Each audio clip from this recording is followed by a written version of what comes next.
Okay. Hi, Chris. Hello. Can you introduce yourself and tell us a little bit about your journey as an ADI to date, please? Yeah, sure. I'm Chris Bensted. I often go under the heading of I'm just a driving instructor because I've still not quite figured out what that means.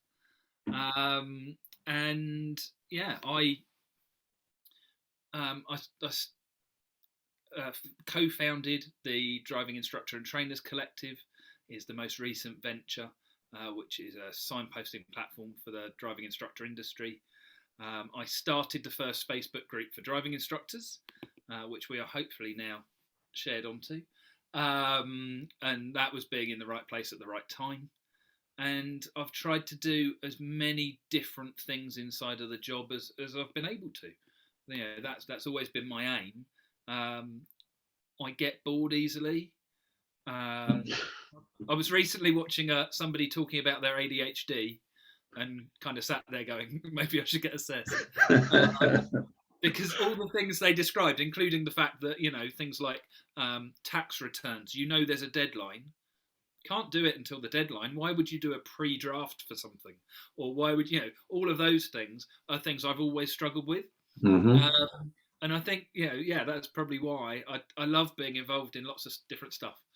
Big Learner Relay, consulting with the DVSA, consulting with Highways England, now National Highways, which passed me by. I don't know about you, it changed. I didn't know. Just doing stuff. Talking to you, going on Sky News, recording stuff with Marmalade Insurance, just like doing things. But I'm just a driving instructor. I'm now a driving instructor without a car. Okay. I don't have a tuition vehicle. I have an old banger that I'm going around in that I bought during lockdown. But I'm now doing Zoom theory, so my life is sat in front of the screen. Okay. Trying to change that side of the industry because it is pathetic. Okay. Zoom theory, is that just for learners or for ADIs as well? I do both. And I think the whole of what we do as theory, I think what we do as theory should be changed. I don't think it's enough. We should be doing psychology. We should be doing classroom on Zoom, if not in the real life. Yeah. Classrooms. But what we're asking people is the model we use, which gets taught to instructors at part one by the majority, not all, Yep. majority, is revise what you haven't learnt yet. Yes, yeah. I mean, I've never been a fan of the part one theory. I remember asking people about, I'd be asking questions about cognitive reflecting, pragmatists, activists, and people will go, I don't know what you're talking about, Graham. And I go, well, it was in part one of the theory. It was always there. Theorists, sorry, I said, so see, it was pragmatists, reflectors, activists, and theorists. Yeah. And I remember that by saying, don't be a prat. I'm going to remember that because I always forget one of them every time. So, well, you see, you can always fall into the trap. So, okay. Yeah. See, I've never been good at Boggle. Yeah. It was just something that helped me remember when I was learning, and it sort of stuck with me. And then I find that, because of the way we're taught theory, actually nobody knows what the hell I'm talking about. And they were learning styles. Yeah, it still goes back to what was when they used to publish the questions rather than the revision questions. Yeah. That you didn't have to understand it; you just had to know the answer. So, yeah, that was always good enough, and that's where the PDIs are coming to me, having failed often numerous times, and they're saying, "But I've done it all." But there's questions that aren't in those questions. The two that come up most frequently are learning by rote and learning, Gestalt. Gestalt learning. So those two are covered in the books. No one reads the books. Yeah, and also Gestaltism, sometimes we need to put it into plain English, don't we? I put it into plain English and it's more complicated than this, but it's just when the penny drops, putting all the pieces together. Yeah. And then the penny drops. We've all had that experience where we took someone out who couldn't drive last week, turns up. What happened? How come you can drive? Yeah. I don't know. I tend to start on the other end of it and go, it's accepting their picture. Yeah. I'm going, it is what it is. And then working from that point to the penny dropping. Yep. And it's, for me, that's it. I always imagine a ball of wool. It's a knot and you've got to unpick it. And, but you have to accept. I had a pupil who his dad survived a crash because he wasn't wearing his seatbelt. Now, whether or not he did, I had to accept that was his belief about it. And then we looked at, right, how many crashes do people not survive versus survive? And all right, actually, your dad survived by being bloody lucky. That was really what it came down to. But if I'd have gone in saying, you've got to, would he have worn it after he passed his test? No. Of course he won't.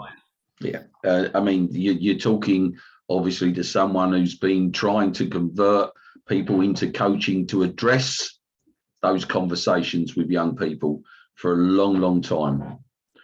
You look like you're just frozen on me, Chris. Yeah. You're back again. Can you speak? Yeah, open the door just in case. Okay, hang on a sec. Slight technical error. Well, some say too much. Okay, I can see you moving now. There we go. Yeah, okay, so thank you for that. Tell me about your involvement in the growth of social media for ADIs, because you've been prominent in leading that. I was in the right place at the right time. 2010, Facebook appeared. So before that, I remember sitting on Twitter talking to the likes of Lynn Webb, who was local to me. So I met her via Twitter. And it's the same as my 11-year-old looking at me when I say things about picking up the phone and dialing. I did it on Twitter. Facebook wasn't there, and then Facebook came along and launched groups. So I was bored. I think I was still a PDI. If not, I'd very recently passed. When I first started engaging with instructors on Facebook, I was definitely a PDI, but it sort of came through from there. And I just set it up to see. I wonder how many instructors we can get in one place. We've now got, if the figures work out, about a quarter of the industry on there. Yeah. And that's awesome. It's launched so many things. The Big Learner Relay probably wouldn't have been in existence if it wasn't for Facebook, because where Louise put it all together and came up with the idea, was messaging me saying, I've got this dumb idea, what do you reckon? Was asking people for ideas on the name. All of those things were going on because of Facebook. So it's awesome, but it's real butterfly effect stuff. There wasn't a method behind it. But that's quite often the way some things start, and it has grown. It is that, I presume you mean the butterfly flaps its wings in the Amazon and we get a hurricane in Brighton. Yeah, exactly that. So I've lived the social media journey. I've learned so much about people. I have got that, the little bit of credit I will take is I've got a natural aptitude for the way that I can write things that I tend to resolve rather than cause issues. I've learned that a lot of it through using Facebook, and I can see where the post comes up. Often it says Graham Hooper at the top, so I know it's going to be controversial. But the post comes up and you look at it and you go, all right, the way that's worded, not the question's perfectly decent. The way it's worded, if it starts with, this is probably going to upset someone, change it. Don't do that. Don't upset someone. Ask an honest question and you'll get an honest answer. You'll always get the trolls, or you'll always get the people that, not necessarily trolls, I think just people that are controversial or argumentative and will really try and make a point. Keep scrolling. That's the first tip of Facebook. Keep scrolling. But I think it worked because I've managed to balance things along the way. And Yeah, no, and congratulations for that. You know, posting controversial posts on my point is to get the industry talking about controversial issues. We need it. Yeah. You know, and getting people to debate. I think my biggest issue with social media has been when the post, I can debate forever and I don't mind a good argument, but it's when we result to personal insults. Yeah. And you know, it's not necessary. People have different strategies. I give people 3 strikes and they're out. Because they, for whatever reason, once people start calling you a personal insult, they tend to then come to be a troll. Because they've engaged with you, yeah, they will then come and engage with you again, because Facebook says, oh, Graham's on there. Engage. It is, you can't put it to bed. No. It's there 24/7. It's there when people have had a few too many drinks. Mm-hmm. It's there when people are in a bad mood, or they've had a cancellation and they're annoyed about that, so they take it out on Facebook. Mm-hmm. It's there before they think. Whereas if you had to phone someone up and have that 2-way conversation, you get a different result. Absolutely. So there's lots of issues, but I like to think that for the industry particularly, we're not a LinkedIn industry. I don't quite know why. No. At least it's brought people together, because otherwise, I don't know what the industry would be, because I wasn't there before. But how did people know about CPD, or how did they know about opportunities that were out there? Because it's hard enough with Facebook to get people to know what's going on. And if we look at if we assume every instructor that's on Facebook is a member of the dark side, I'm a driving instructor, I'm on Facebook. Yeah. They're not, but if we assume they are, that's 3/4 of the industry that isn't engaged. Yeah. Which is, interestingly, the same statistics as the NASP national associations. So, we did a survey over the lockdown period, and the figures were about the same. So if that's 3/4 of the industry that are not necessarily engaging, or aren't getting that information, there might be some people out there, instructors out there, that don't know about highway code changes. Quite well. You'd like to think not, but yes. Yeah. And we'll come on to discuss them highway code changes. I'll put you on the spot with them. I think on the whole, social media has been positive. It's like with everything, has its pros and cons, but overall, it's brought us together and able to talk. And I think that's been a good thing. So I want to actually, because you just mentioned the highway code, I just want to jump forward now to the highway code from the 29th of January 2022. There are changes in 8 important areas. I don't think I've got to tell you the 8 important areas. I'll just say your views. What do you think? I've been recording. If anyone is looking for all of the different rule changes, the DITC YouTube channel, there's 13 videos so far and a few more that hopefully I'll be doing this afternoon. I figured out that I can't read a page without going wrong until I've read it 6 times. Yeah. So it took a bit longer than I expected, but I've gone through, and it's very factual, because actually the changes are really good. The changes make sense. The changes are going to provide massive benefits, and then we injected human beings into the mix. And we did what we always do. And it's funny, every conversation I've had with someone individual has been at the end of my road. So they don't look at the rule change, they look at the situation. What would I do if this happens? What would I do? Does it count then?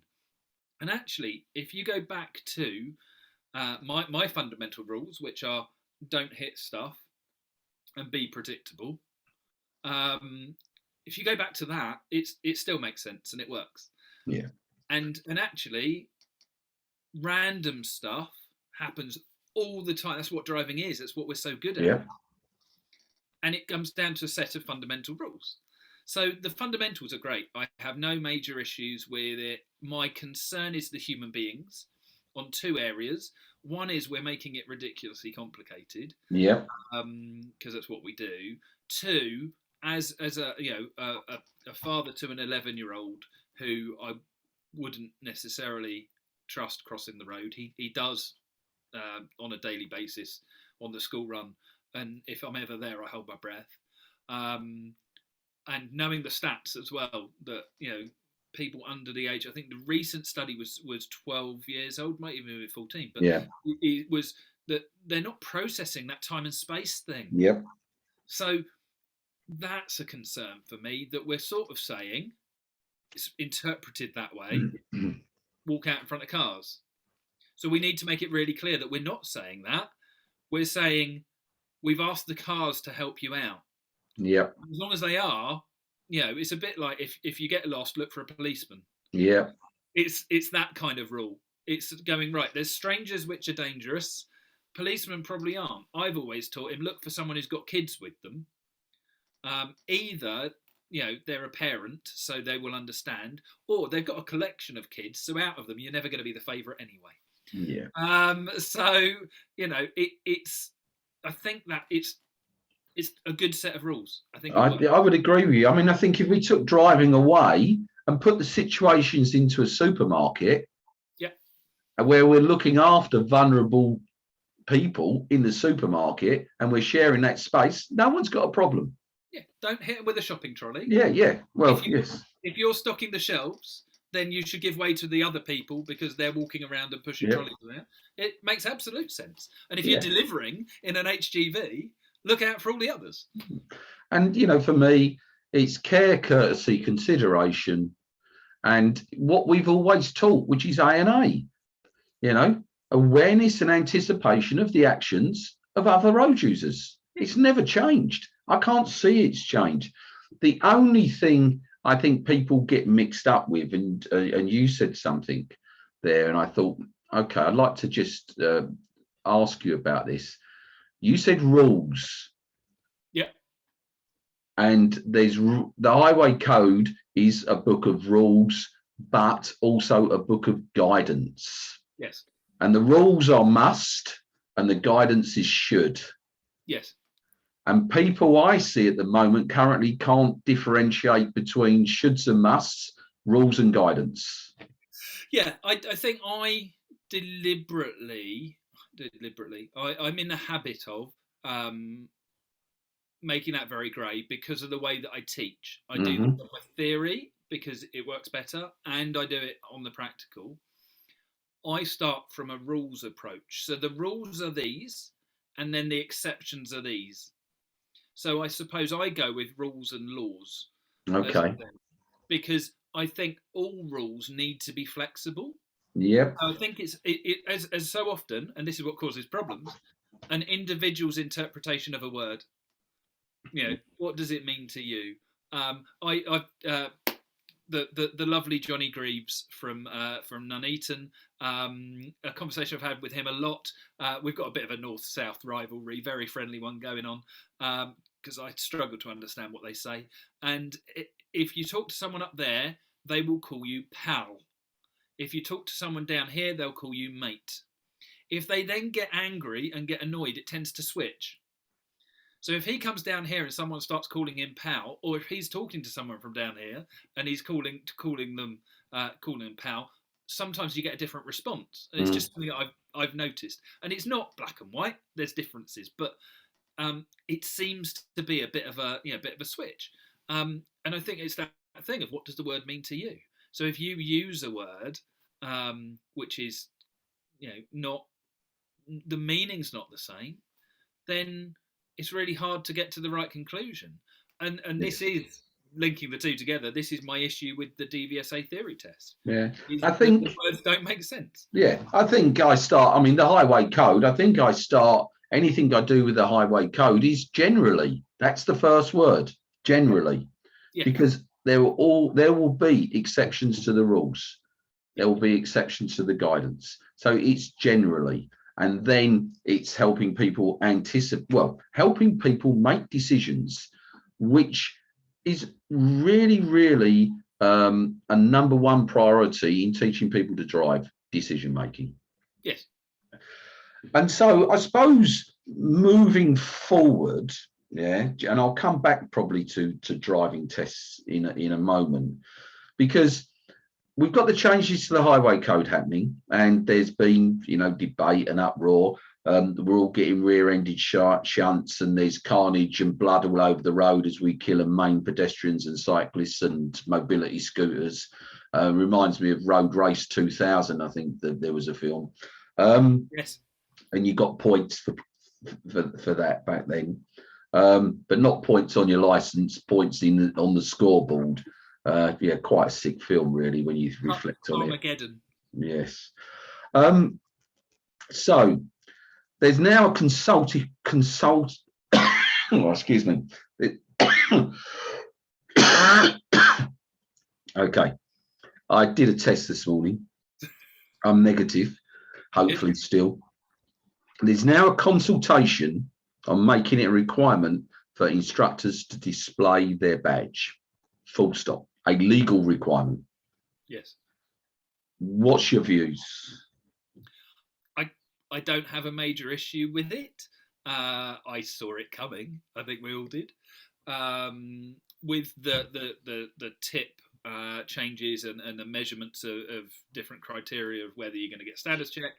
The big argument about that is accuracy of data.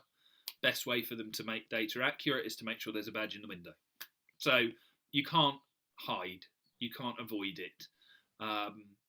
And it's probably going to help us. And I think a lot of instructors have found, it was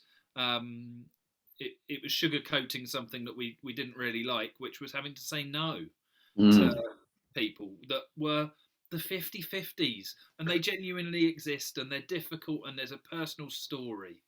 But it was kind of, right, there's repercussions. If there weren't any, we'd just do stuff, wouldn't we? Yeah. But having repercussions means that we then make a better choice. And I think it will help us make better choices. I have reservations that I have stolen from Carol Greenwood, because, as always, she's an incredibly clear thinking person.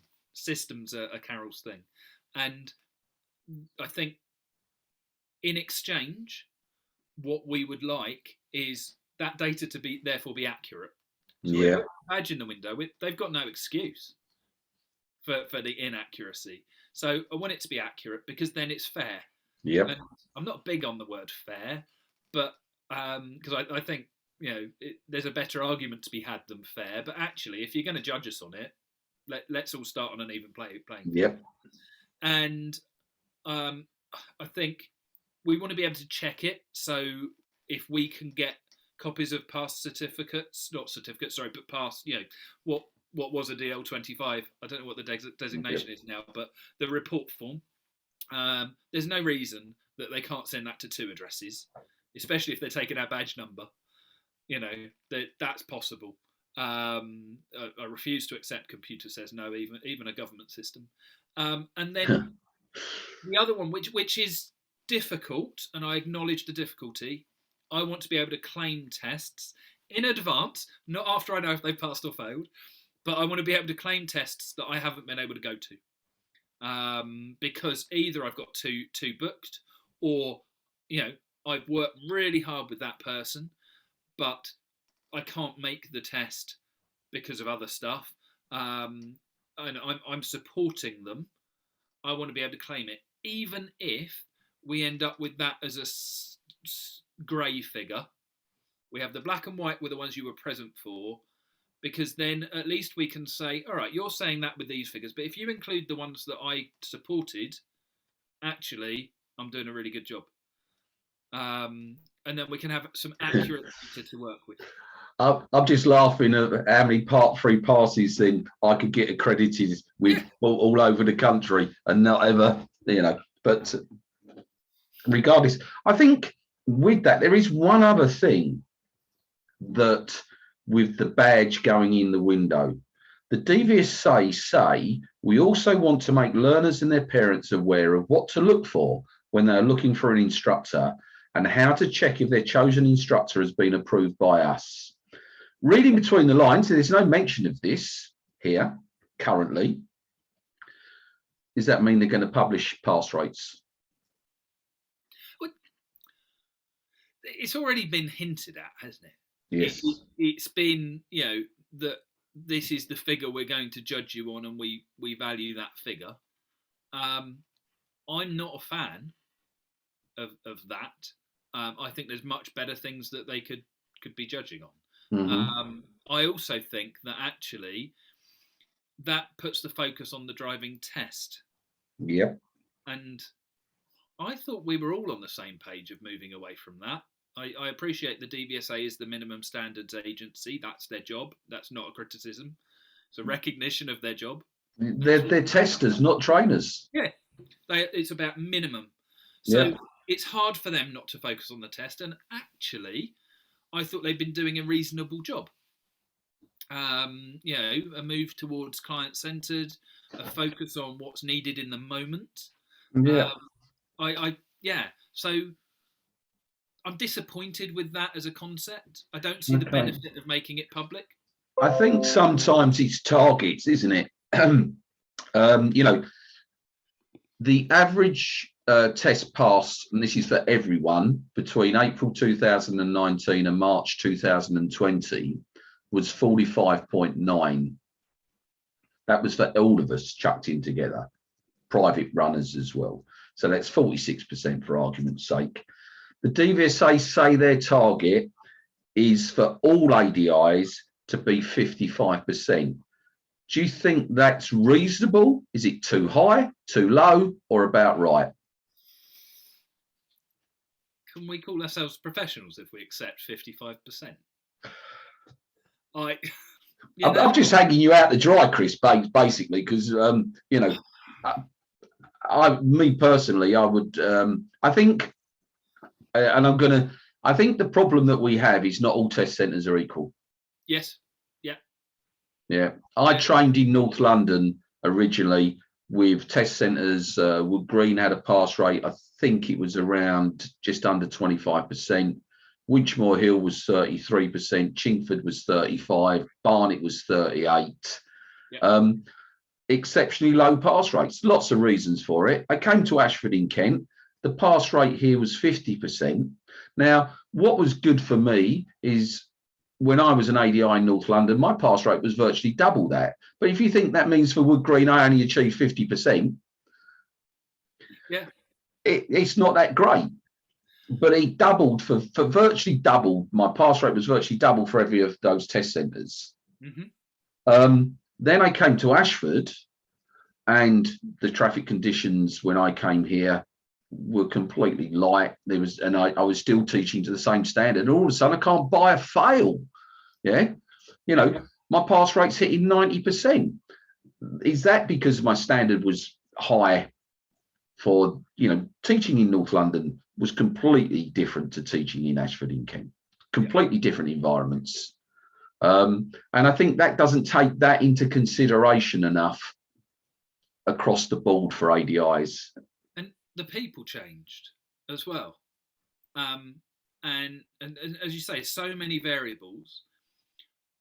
In saying 55%, I don't have an issue at this moment in time in saying 55%. No. Where we're at, brilliant. But then let's look at what we can do to improve that 55%, because we've tried changing the driving test. It hasn't really had an effect.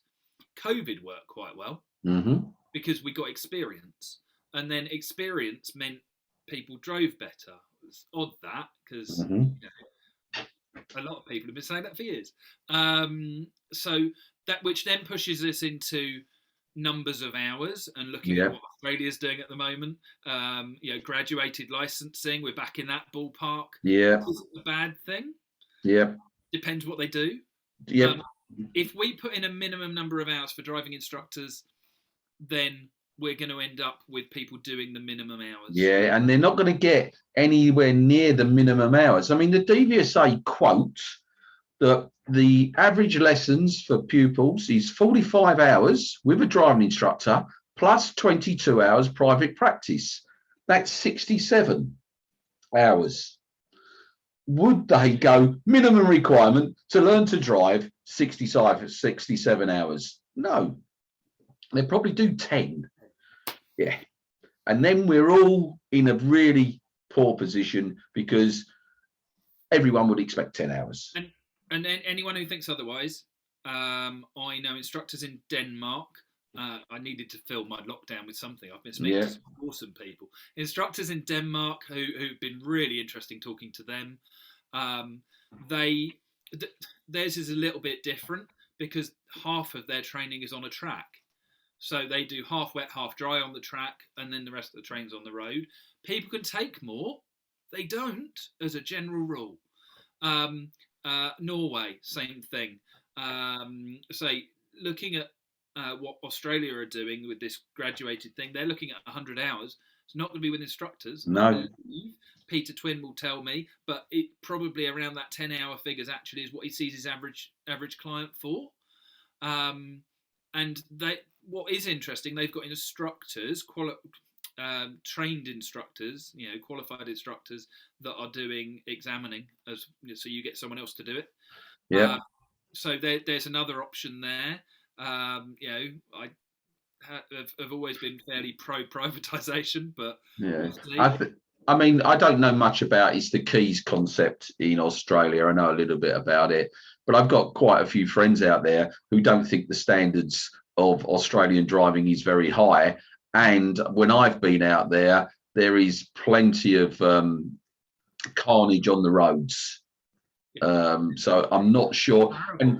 And also, where in Australia? Yeah, well, I'm in the Sydney area, but the middle of Australia, there's a couple of kangaroos, which may have killed the people. It's always the kangaroos' fault if you're in Oz. But and it's complicated because that's a continent, not a country, and it's got variables all over it.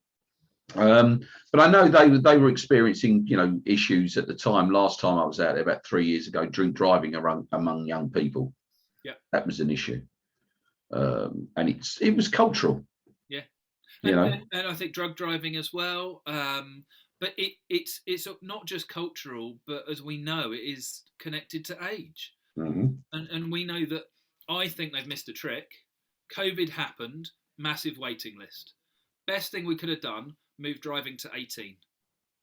We'd have clawed back some of that, and we would have had safer roads instantly by doing so.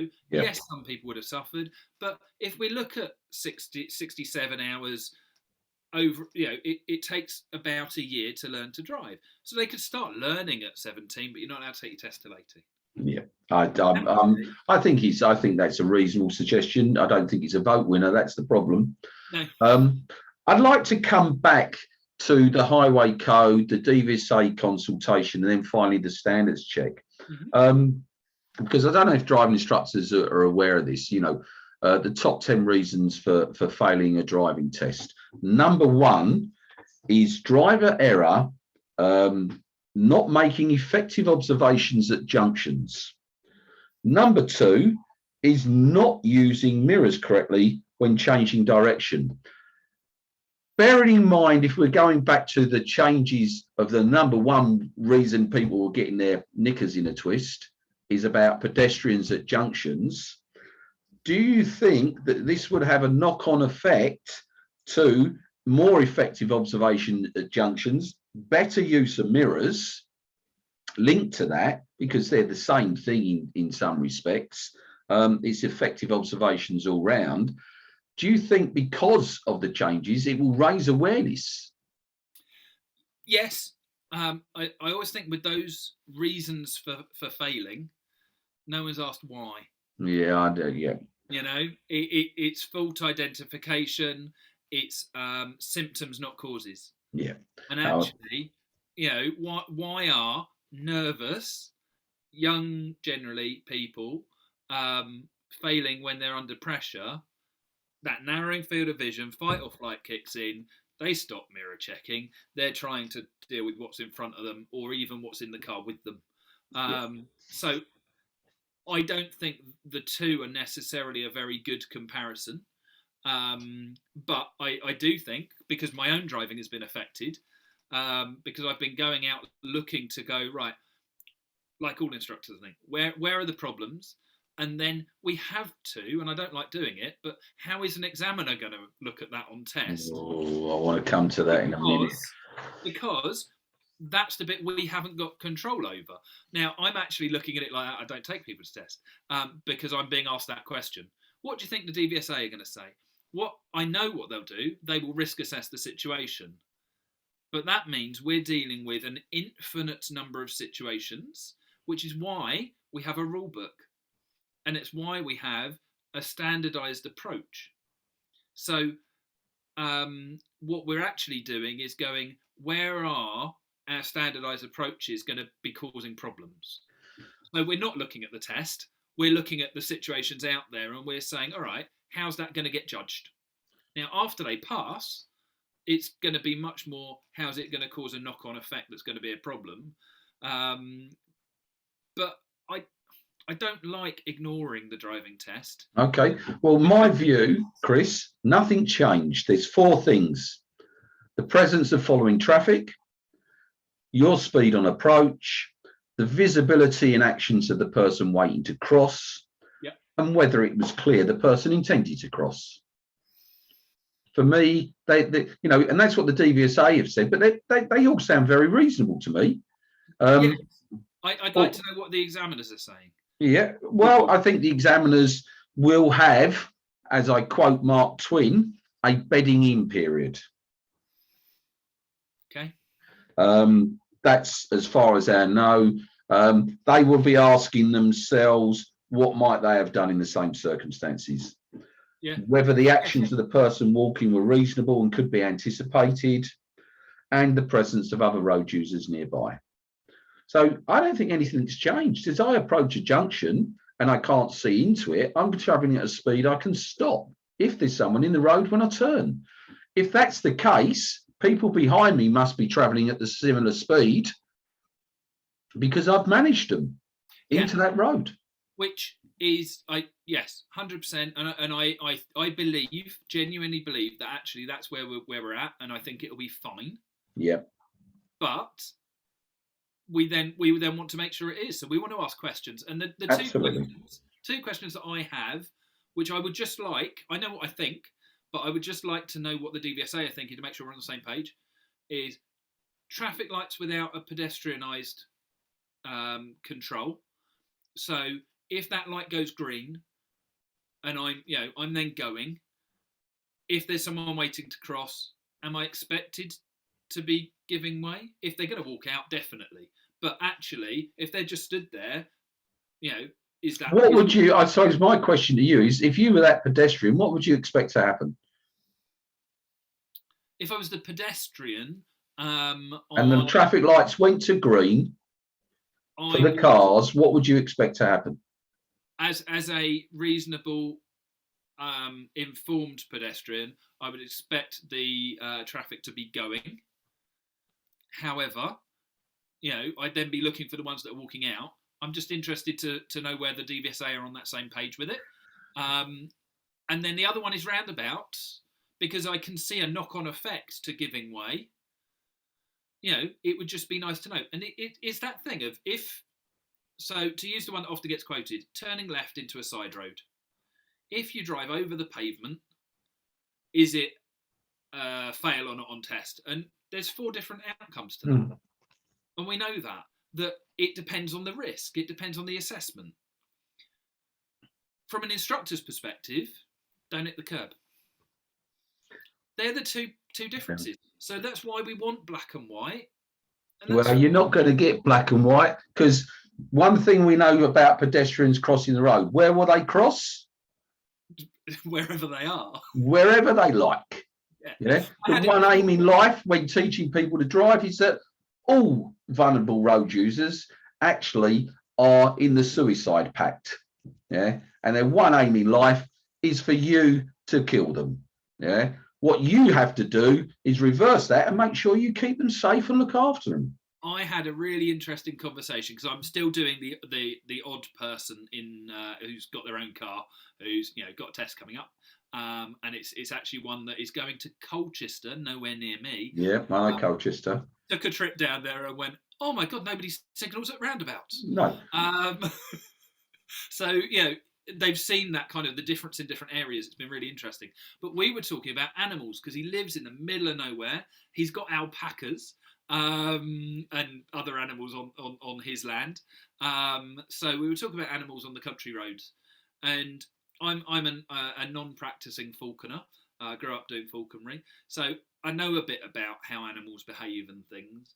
And I was saying there's a really useful falconer's tip when you're driving down a country road. If a bird flies towards you, there's a car coming the other way. Because birds don't fly towards danger as a general rule. There's two exceptions to that.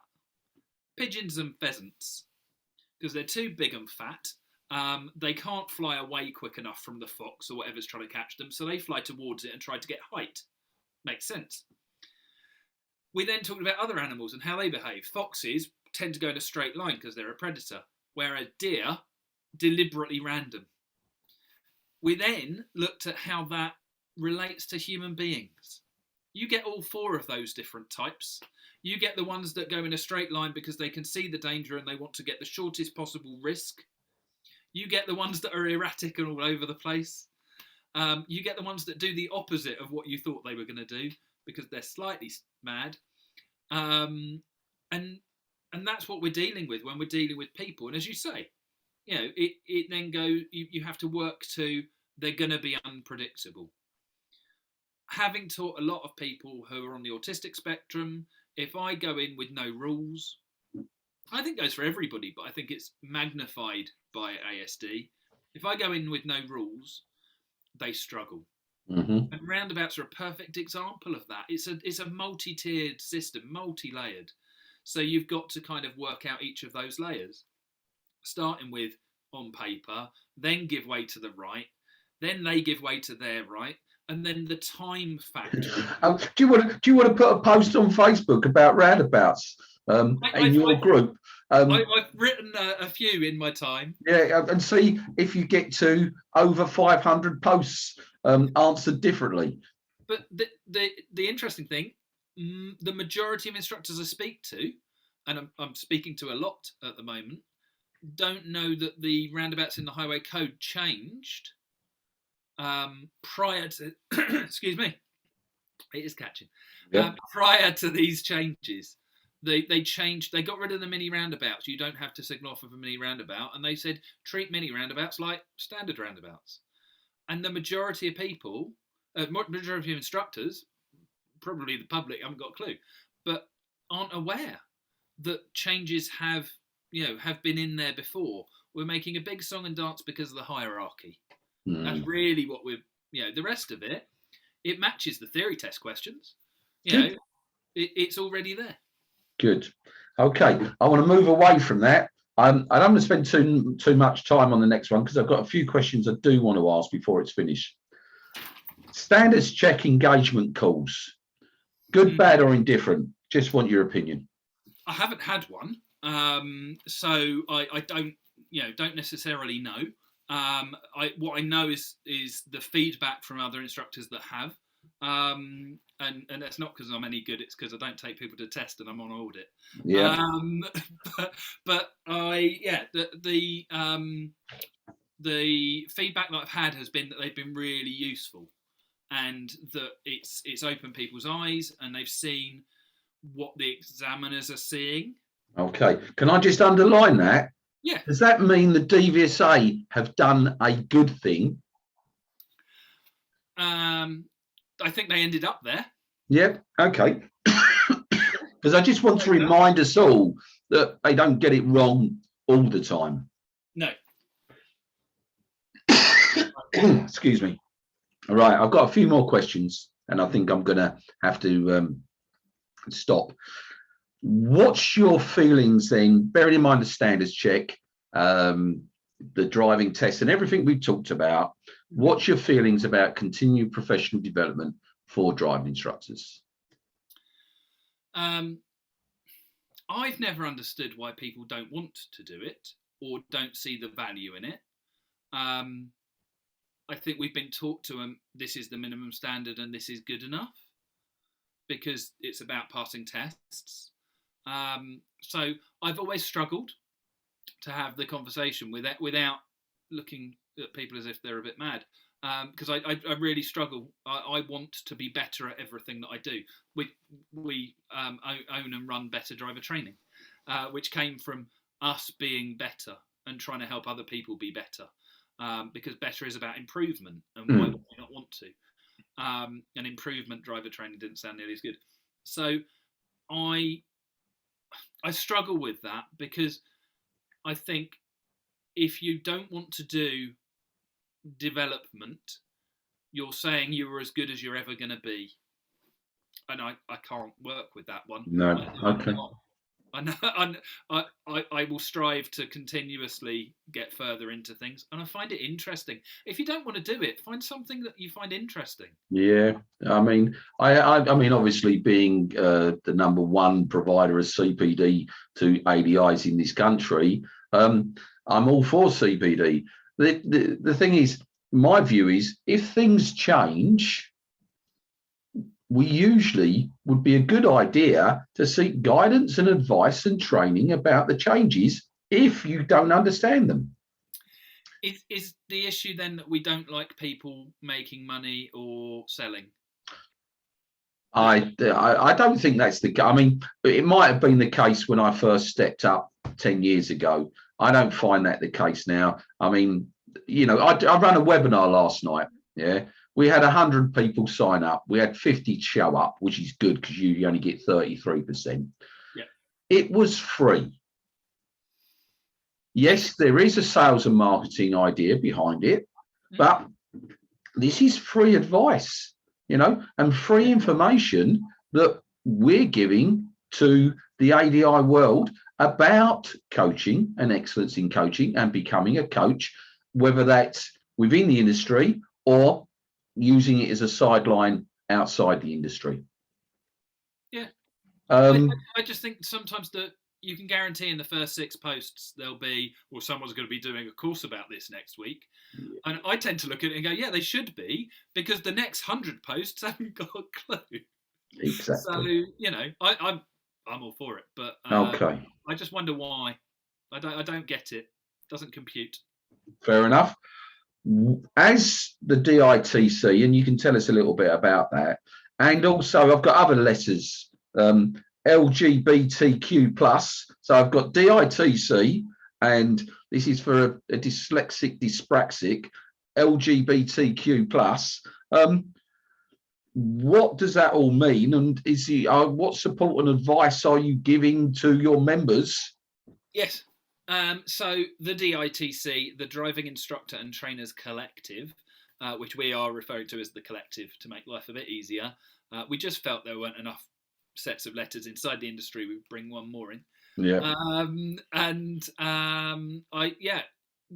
We recognised that there's not a platform for the industry. Getting information out there, finding information, getting products and services to instructors that are going to benefit them. From day one, what we refer to as pre-PDI, when people are looking to come into the industry, making a fundamental error in your journey is a badge of honour inside this industry, and I've never understood why. You know, we kind of value it. You're not an instructor if you haven't signed a dodgy franchise that you've struggled to get out of, or failed a part 2 or part 3 or a part 1 test, or you know, it's franchise or it's independent and there's nothing in between. And knowledge is power, as we know. It's really hard to go and find that knowledge. Facebook, social media has helped. The fact the DVSA won't promote commercial entities is frustrating because they're dealing with commercial people. So let's have a platform. Let's have something that's there. But they do deal with professionals. Yeah. They, you know, without, you know, we have 3 associations. We have the ADINJC. I know that's not for profit. We have the MSA, but the DIA is a commercial organisation.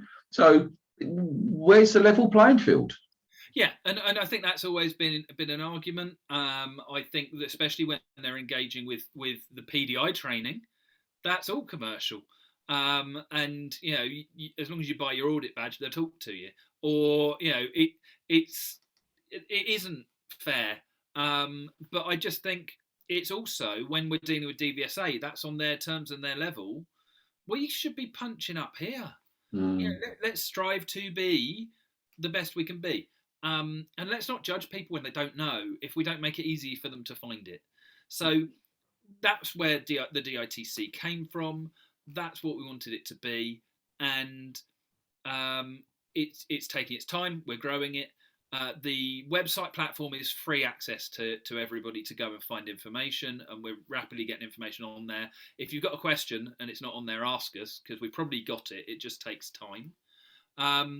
And we've then got a subscription membership platform, which we're growing discounts and benefits for the members. The biggest one that we got, which was a year of negotiating, which is that members qualify as professional learners and can get what was an NUS Extra card is now called a Totem card. So it's a student card which gets them access to student discounts, which are everywhere. It's not in the industry. It's across the board.